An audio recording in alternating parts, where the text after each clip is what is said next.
The sun hung low over the high plains, red and swollen as if it too had been wounded by the day. Heat shimmered above the sand, and the sky was the color of old bone. She walked through that furnace with her shawl pulled close, though it gave no comfort. The dust rose behind her like a shadow that refused to leave. Somewhere beyond the mesa, a vulture turned slow circles, tracing the shape of her loneliness. Her name was Taya, and she had not spoken it aloud in days. Words felt like luxuries now, soft things meant for people who still belonged somewhere. The last village she had passed through had turned her away before the sun was fully down. No water for Apaches, they had said. No kindness either. So she had kept walking, her feet blistered, her throat cracked, her heart thudding like a drum from another life. She carried one small bundle cloth wrapped around a few dried roots and a carving of juniper wood, the face of a child she would never see again. By the time she saw the ranch, it was near dusk. The land rolled out in muted browns and ochres, a long slope leading to a fence line that leaned like tired bones. Beyond it, a windmill creaked against the dying light. The house stood alone, a structure built from weathered boards, and the stubbornness of a man who refused to leave what he had once claimed. Smoke rose thin from the chimney, a fragile promise in the cooling air. She hesitated. Every ranch she had approached before had ended the same way. Rifles lifted, doors slammed, voices that spat her name like a curse. But her legs trembled, and her breath came in ragged gasps. The desert behind her was no friend. She crossed the fence, not to trespass but to survive. The door opened before she reached it. A man stood there, broad-shouldered, his shirt sleeves rolled to the elbow. The brim of his hat cut his face in shadow, but his eyes, steady, pale, unreadable, found her without surprise. He didn't reach for his rifle, though one leaned just inside the doorway. "You lost?" he asked. She shook her head slowly. Her tongue was too dry to shape words. He looked at her a while, then at the empty road stretching eastward. Something in his gaze changed, not soft, not pity, but something quieter. He stepped aside. "Water's on the table," he said.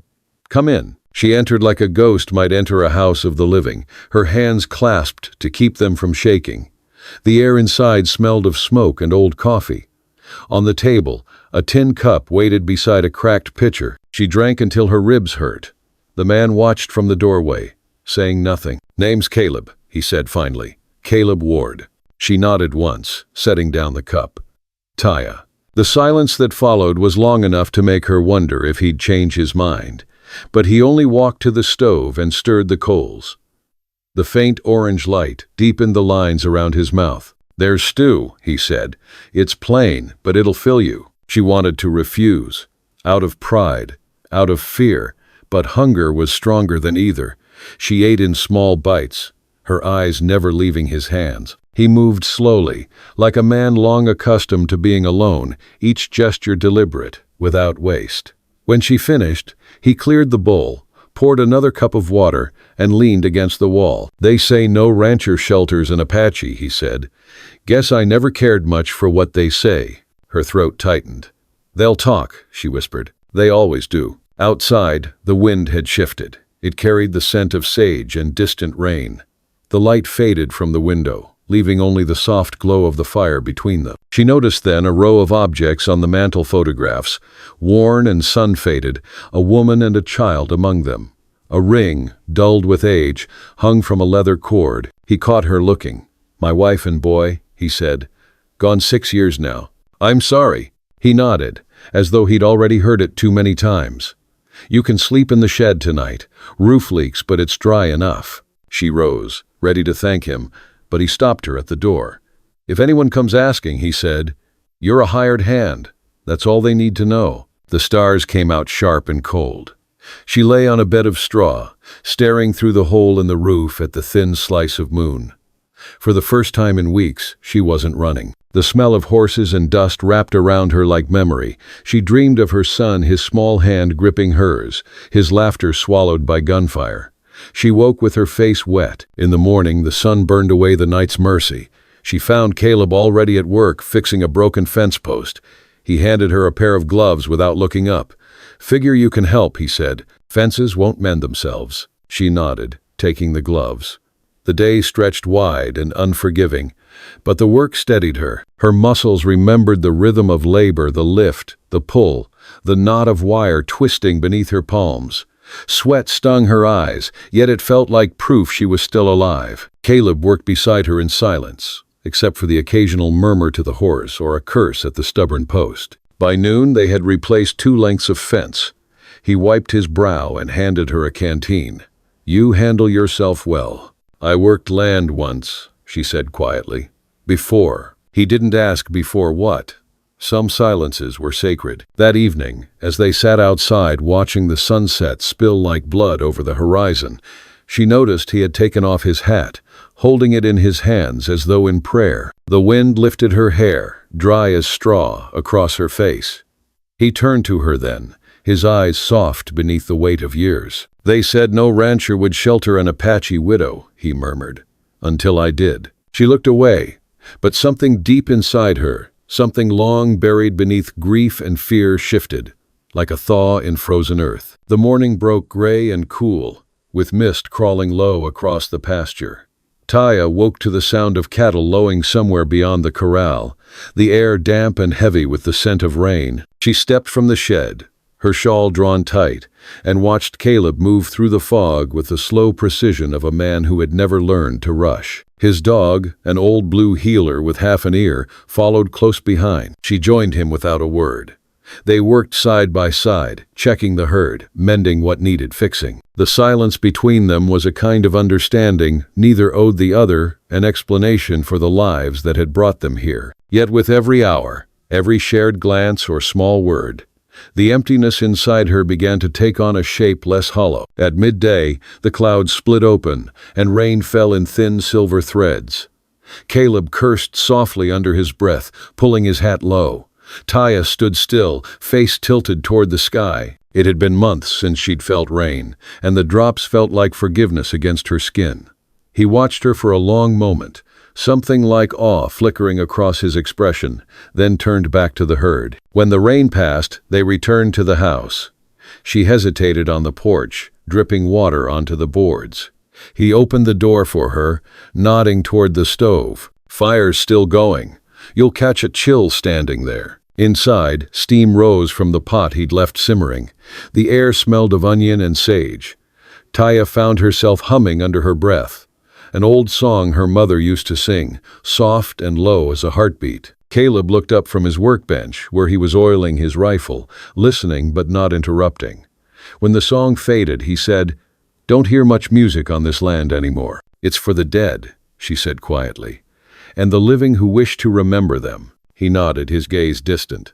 "Then maybe we both needed to hear it." That night, the wind picked up. It rattled the windows and carried the faint echo of thunder. Caleb banked the fire, then leaned his chair back against the wall. "There'll be talk soon," he said. "Saw a rider yesterday, Tom Keene, from the Harlow spread. He's got a mouth on him. Word'll travel fast." Taya looked into the flames. "Will it matter?" "Out here, everything matters," he said. "People remember who fought on which side, who's welcome, who ain't." She turned to him, her eyes steady. "You should have let me go then." He met her gaze. "And let you die out there?" "No, I've buried enough." For a moment, neither spoke. The fire snapped and the old dog shifted near the hearth. Then Caleb stood, taking his hat from the peg. "You're safe here," he said, "no matter what they say." He stepped outside, and she followed to the doorway. Lightning flared across the plains, revealing the land in harsh white flashes, the fences, the barn, the lone figure of the man who had chosen defiance over comfort. She watched him until the darkness swallowed him again. In the days that followed, the rhythm of life settled into something almost steady. Taya cooked, cleaned, and learned the ways of the ranch, the weight of the buckets, the temper of the horses, the stubborn patience of the soil. She found herself speaking more, though always in measured words. Caleb listened more than he talked, his silences carrying the weight of someone who had known too much loss to waste language. Once, she asked him about his son. He told her the boy had drowned in the river one spring thaw. His wife had followed him into the water 2 days later. "They said it was grief," he said. "But I think she just wanted to stop waiting for what wouldn't come back." Taya didn't answer. She only reached for the canteen and handed it to him. It was a small gesture, but he accepted it with a kind of gratitude that didn't need words. The first sign of real trouble came one afternoon when they rode into town for supplies. The general store went quiet as soon as they entered. A man near the counter Keen spat tobacco on the floor and muttered something under his breath. Caleb ignored it, but Taya felt every pair of eyes on her like the pricks of thorns. She kept her chin high, though her hands trembled beneath her shawl. When they left, Keen followed them outside. "You gone soft, Ward?" he called. "Ain't enough white widows left you got to take up with one of them?" Caleb turned, his expression calm but hard. "Best watch your tongue, Tom," Keen sneered.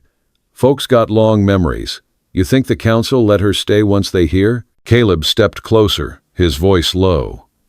"You let me worry about my land. You just mind yours." The man hesitated, then spat again, backing off with a smirk. But the damage was done. The town would whisper. That night, as they rode home, Taya said, "You should not have defended me." He looked over, the faint light of the moon catching the edge of his jaw. "You think silence would have saved you?" "It would have saved you," she said. He didn't answer, but when they reached the gate, he dismounted and opened it for her, tipping his hat in quiet defiance of the world. Days later, a letter arrived, anonymous, unsigned. Caleb burned it, unread. Taya saw the edges curl black and turned away, but the smell of smoke lingered long after. The world was closing in, but within those fences, a different life was forming, one built of labor, silence, and the fragile beginnings of trust. Each day, when the sun sank and the light turned gold over the hills, she caught herself looking toward him and finding him already looking back. Winter arrived quiet and hard, like an old judgment. The mornings began with frost whitening the troughs, and the air turned sharp enough to bite. The land, stripped of its color, seemed to hold its breath beneath the weight of cold. Taya wrapped herself in Caleb's old coat while she worked, the sleeves too long but the warmth steady. The smell of smoke and leather clung to it, something between comfort and reminder. Each day began the same way before dawn, before the frost had loosened. She helped tend the stock, mended feed sacks, gathered kindling. The work was endless, but it gave her purpose, each small task another step toward belonging. Caleb said little, yet his eyes followed her movements with quiet respect. He had begun to rely on her, not as a guest or burden, but as a partner in the daily rhythm of endurance. Sometimes they would eat in silence, the only sound the scrape of spoon against tin. Other times the silence would fill with small talk about the weather, the herd, the winter coming on worse than the last. But every so often, a moment would open, brief and deep, and one of them would speak of something that mattered. "My people believe that the land remembers," she said once, staring into the fire. "Every step, every death, it keeps them beneath the soil. That's why we walk carefully." Caleb nodded. "I reckon it remembers us whether we're careful or not." He reached down and fed another log to the fire, his hands rough, his gestures gentle. There were nights when she caught him watching her from across the table, eyes softened by the glow. He never said what he was thinking, but sometimes that silence was louder than speech. One evening, after the wind had died and the stars came out brittle and bright, she went to the barn to check the horses. Caleb was there already, leaning against a post, the lantern's light cutting across his face. "You hear that?" he asked. She listened. The night was still except for the slow creak of wood and the breathing of the horses. "Nothing." "Exactly," he smiled faintly. "Most peaceful sound in the world." She walked closer, her hand brushing against the flank of his mare. "You could have left this place," she said softly. "Gone somewhere greener." "Maybe. But this land," he looked out toward the hills, "it's got my blood in it. My boys too. You don't just walk away from that." She understood. Her people had said the same thing, though the world had taken their land all the same. She wanted to tell him that, but the words stuck in her throat. Instead, she reached for the lantern and turned it down low, letting the shadows deepen around them. That was when he took off his hat slow, deliberate, and held it against his chest. His hair, streaked with gray, caught the faint light. When he looked at her, there was no pity in his gaze, only something patient and solemn. "They said no rancher would shelter an Apache widow," he said. "Maybe they're right about most, but I'm not most." The air between them felt charged, like the moment before rain. She wanted to step back, to remind herself of all the reasons this could not be, but her feet stayed rooted. His hand, rough and sure, brushed against hers as he passed her the lantern again. "Come morning," he said, "we'll need to ride into the canyon for wood. Storm's coming." Then he walked out into the dark, leaving her with the smell of horses and oil and something unnamed that lingered longer than it should have. The storm came sooner than expected. Snow swept in from the north, heavy and relentless, burying the hills in white. The wind howled through the cracks of the cabin, and for days they were trapped together, the world outside erased by cold. Taya cooked what they had left: beans, jerky, a little flour stretched thin. Caleb repaired harness straps, his fingers numb but steady. When the fire burned low, she sat beside it, rubbing her hands near the coals. He looked over at her. "You ever seen snow like this where you're from?" She shook her head. "No, the desert freezes, but it does not fall." "Strange thing, isn't it?" he said. "Looks soft, but it'll kill you just as sure as drought." That night, she dreamed of her husband's face, the one she had buried with her own hands after the soldiers came. She woke before dawn, her breath clouding the air. Caleb was already up, stoking the fire. "Couldn't sleep?" she asked. He shook his head. "Storms got me restless." She hesitated, then said, "The world took everything from me. My people, my child. I thought if I kept moving it wouldn't hurt so bad. But the road just keeps leading back to the same silence." He turned toward her, his face lit by the orange glow. "You ain't alone in that." The words settled between them, quiet but firm. She felt something loosen inside her, something that had been clenched for too long. He didn't reach for her, didn't make any grand gesture, but his presence beside her was steady, anchoring her against the storm outside. When the snow finally stopped, the world was remade. The hills were smooth and gleaming, and the sky clear as glass. They stepped outside together, their boots sinking deep. The ranch, half buried but standing, looked almost sacred in the morning light. Taya looked out across the whitened fields. "It's beautiful," she said. Caleb nodded. "Hard things often are." And as the wind moved across the land, sweeping the snow into drifting patterns, she felt, just for a moment, that maybe the earth had remembered them both after all. When spring returned, it came quietly, like something afraid to be seen. Snow melted in slow streams that carved through the gullies, feeding the dry earth until it breathed again. The grass rose timidly, green against all odds, and the cattle moved farther out on the range. Taya walked barefoot along the thawing edge of the creek, the cold biting at her toes, and felt the strange ache of being alive. Caleb stood by the fence, mending wire. His sleeves were rolled, his forearms corded with work.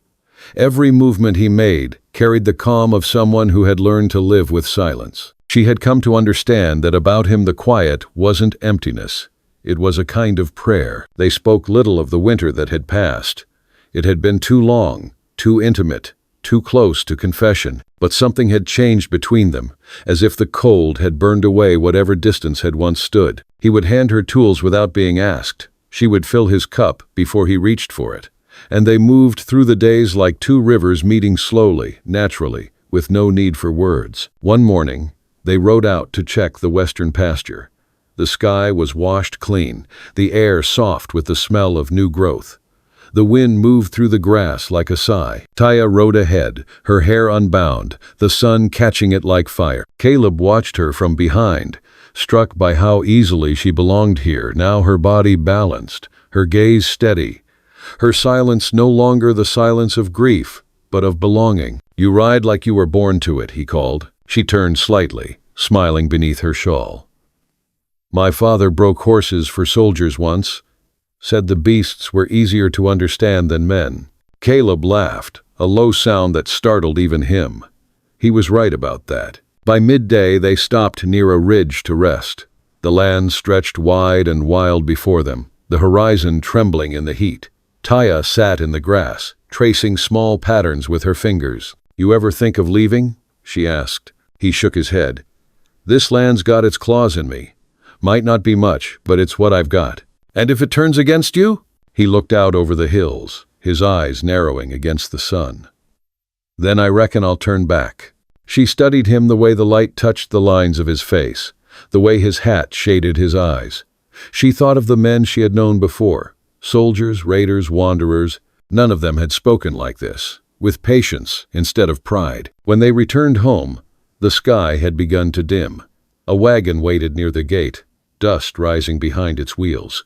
Two men stood beside it, Keene and the town sheriff. Caleb's hand went to his belt, though the pistol stayed holstered. The sheriff raised a hand. "Evening, Ward. We got reports you've been harboring someone, Apache woman." His tone was not angry, just tired, the kind of tired that comes from knowing what must be done, even when the heart resists it. Caleb stepped forward. "You can tell whoever sent you that this is my land and she's under my roof. That's all there is to it," Keene spat. "Ain't about your land, Ward. It's about law. We can't have her here, not after what happened last spring. You know what they say, that her kind brings trouble." Taya stood behind him, motionless. The words stung less than the truth behind them. She had always been trouble, in the eyes of men who wanted quiet lives. Caleb's voice came low. "Then let it come." The sheriff sighed. "I'll give you till morning, Caleb. After that, I can't look the other way." They rode off, dust swallowing the sound of hooves. The silence that followed was heavier than thunder. That night, neither of them slept. The fire burned low, shadows crawling up the walls. Taya sat at the table, her hands folded in her lap. "You should let me go," she said finally. "They'll take the ranch from you." Caleb shook his head. "I built this place for my family. They're gone. I'll be damned if I let someone else decide who belongs here now." She looked at him, then really looked, and saw the years of loss written in the lines around his mouth, the stubborn mercy in his eyes. "Why?" she whispered. "Why risk it?" He met her gaze, the faintest trace of a smile at the corner of his lips. "Because I took off my hat and said mine. That's how a man keeps his word out here." The words hit her like a spark catching dry grass. She felt something break open inside a place where grief had turned to stone, now softened by warmth. When dawn came, the two of them saddled the horses. Caleb tied a rifle to his saddle, though he said nothing of using it. The sheriff didn't come. Neither did Keene. The road stayed empty, the air still. By noon, the danger had passed, but something in Caleb's eyes had changed. He looked at the world now as if every shadow might hold a test of his resolve. And Taya, watching him, felt both fear and awe-fear of what he might lose for her, awe at what he had already given. That evening she made supper, the smell of cornbread and beans filling the cabin. He sat at the table, his hands rough and steady. "You ever think they'll forgive?" she asked. He shook his head. "Folks don't forgive easy out here, but they forget. And sometimes forgetting's enough." Outside, the wind shifted east. Somewhere far off, a coyote called. Taya looked at him, the firelight flickering in her dark eyes. "Then let them forget," she said. And for the first time, Caleb smiled, not the brief, guarded kind, but a real one, the kind that could carry a man through another hard year. Summer came like a reckoning, dry, endless, and full of heat that split the earth into cracks. The cattle wandered farther in search of grass, their ribs sharp beneath their hides. The wind carried dust through the valley and rattled the windows at night like small, tired hands. Caleb and Taya rose before dawn each day, moving slow through the work that never ended. The land demanded everything, and still it was not satisfied. One afternoon, the pump failed. The water that came out was rust-colored, sour with metal. Caleb cursed, stripped down to his undershirt, and took to repairing it beneath the sun. Taya worked beside him, her hands steady on the wrench, her eyes squinting against the glare.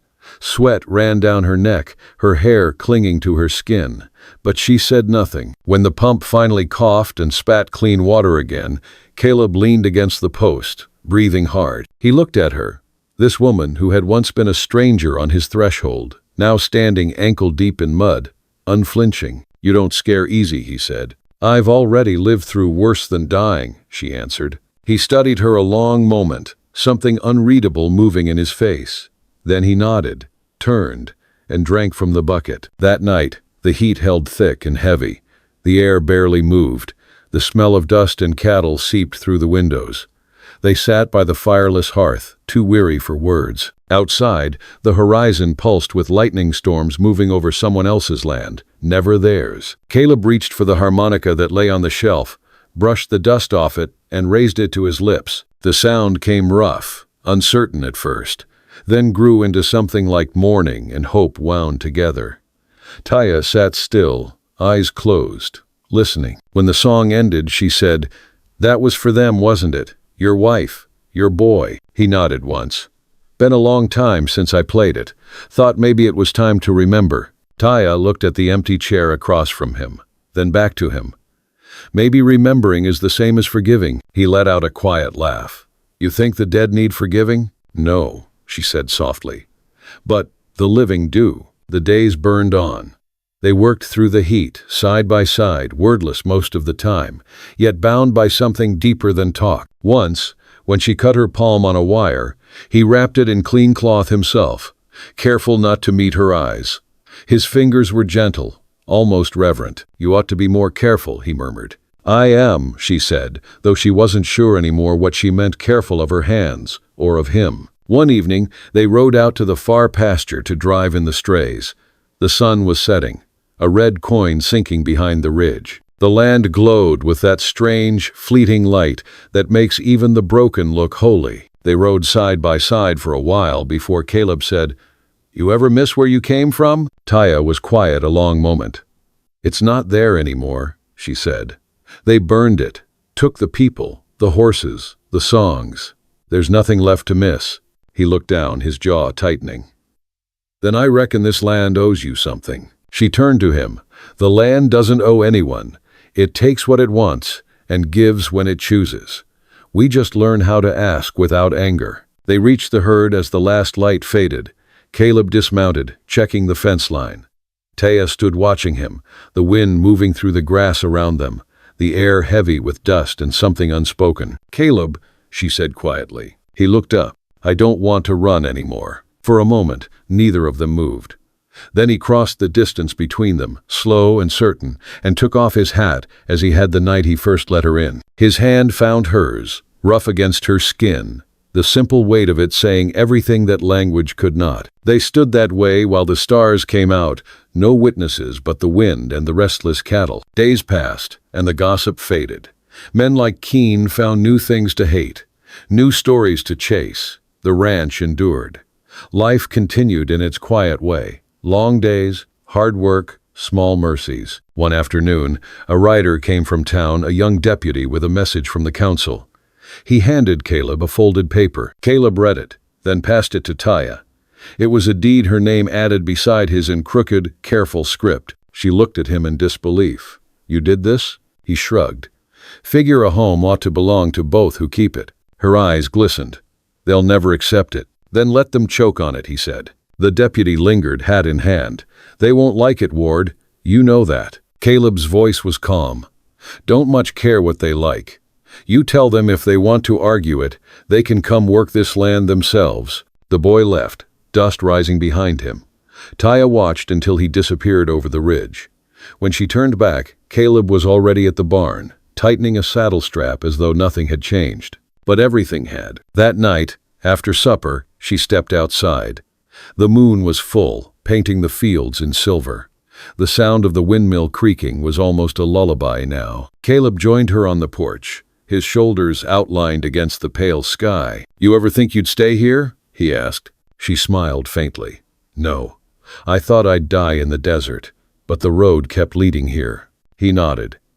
"Maybe that's what roads do, wear you down till you're too tired to keep running. Or till you find a reason to stop," she said. He looked at her then, really looked, and in that moment something quiet and certain passed between them, a promise not spoken but understood. Behind them, the cabin's lamp glowed like a small, steady heart against the dark. The air smelled of dust and sage and rain not yet fallen. And somewhere out on the horizon, the land once cruel, once barren, felt almost like home.